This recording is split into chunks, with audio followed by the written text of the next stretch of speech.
Hi ladies and gentlemen, this is Game of Trades and this is going to be a technical analysis of the S&P 500. So there have been a few technical developments since my last video. We have finally broken out of this consolidation range that we have been in for the past, I think, 4 weeks. And right before that, we had some waterfall selling indicating that there was increased volatility in the markets. And back at the time, I said that this would maybe be the beginning to another crash, a stock market crash like we had back in the end of 2018. We had all these signals, the waterfall selling, the consolidation around at the same level, and I was waiting perhaps for a break of this support level to head on to my two targets right here, just simple support levels right there. But as you can see today, as the market opens, we have gapped up above the resistance level. So it seems like we are breaking out, and it seems to be quite impulsive. I think we're up almost 2% on the day, which is quite a big rally. So if you are bullish on the S&P 500, that is definitely a check mark for you. If you think this market is going higher, heading on to all-time highs like we did right here, then that is definitely a good point for you. Right now, I'm still not 100% convinced with this breakout. This could definitely be a false breakout or a fake out. For now, it seems quite impulsive, so I'm not going to say anything, but I'm definitely waiting for a backtest of this support level. And when we do get this backtest, if we start heading on higher afterwards, then I'll perhaps change my mind. But my preferred scenario right now is that this is actually a false breakout, and I've got a few reasons for that on the hourly chart. And obviously, if you've been watching my videos, you'll know that I've noticed many bearish signals on multiple charts, like the weekly and monthly chart, which indicate potential stock market crash in the near future. So this breakout would perhaps mean some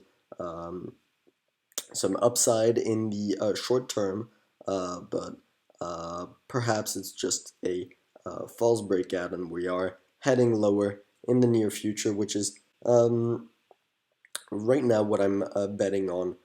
So let's take a look at the indicators.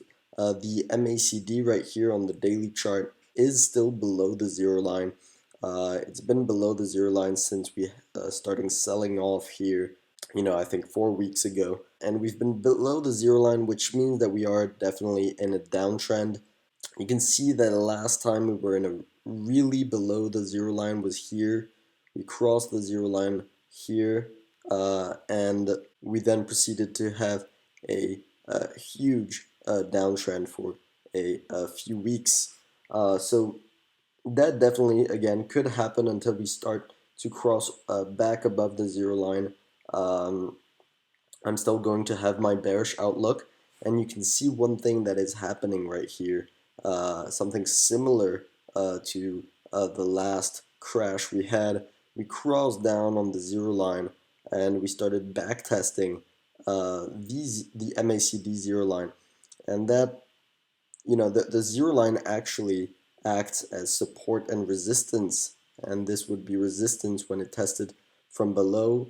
It makes people think that perhaps we're starting to head on higher like we are right now, but it ends up reversing at the zero line and resuming the downtrend. So that's definitely a possibility until we are back safely above the zero line.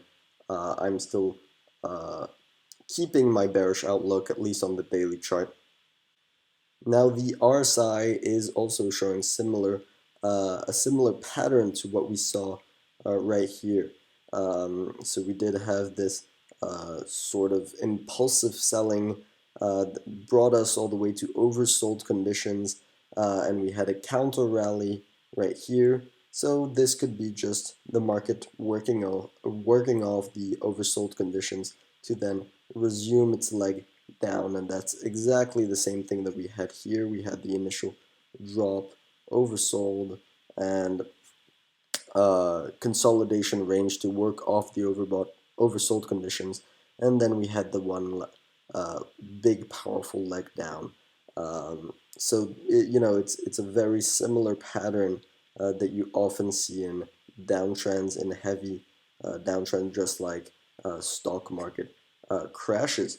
So now I'm gonna get into the hourly chart to see what kind of technicals there are in the shorter term. So you can see that this is the resistance level that we were looking at. This is the support level that was holding it together, and we just gapped up, broke out of this range, and we're currently testing these all-time highs right here. This is definitely a resistance level to look at. If we start to power on through these resistance levels, then we could be looking at another all-time high in the near future. Now that's obviously if we continue going up, but again, my preferred scenario right now, the one that would align the most with my technical analysis, would be a false breakout, which means we would proceed to backtest this support level now and potentially break on past it and finally hit my targets that I have on the daily chart. And so right now, I already took a position right here. My stop is a little bit above, right below the all-time highs. If we start getting too close to the all-time highs, then the markets tend to want to actually beat the all-time highs. So the stop is just below for me. But if you're not yet into the trade, I wouldn't recommend shorting it now. We have just broken out, so there's really no limit to where it can go right now in the short term. So again, in the scenario where we start to head on back to the support level, you can definitely start to short the S&P 500 on a break below this support level. And this is actually quite a precise support level, 2940 right here. If we start to break below that, you'll see some selling. You'll have some longs trapped above. They'll have to sell the positions as we break down below the support level, and we'll definitely see some more impulsive selling past these levels. This could definitely be one massive trap before a big leg down, just to shake out some weak shorts. Now again, these are my 3 targets for now. They are classic support levels, and I definitely think that they will be hit in the near future, considering the divergence we have both on the weekly chart and on the monthly chart.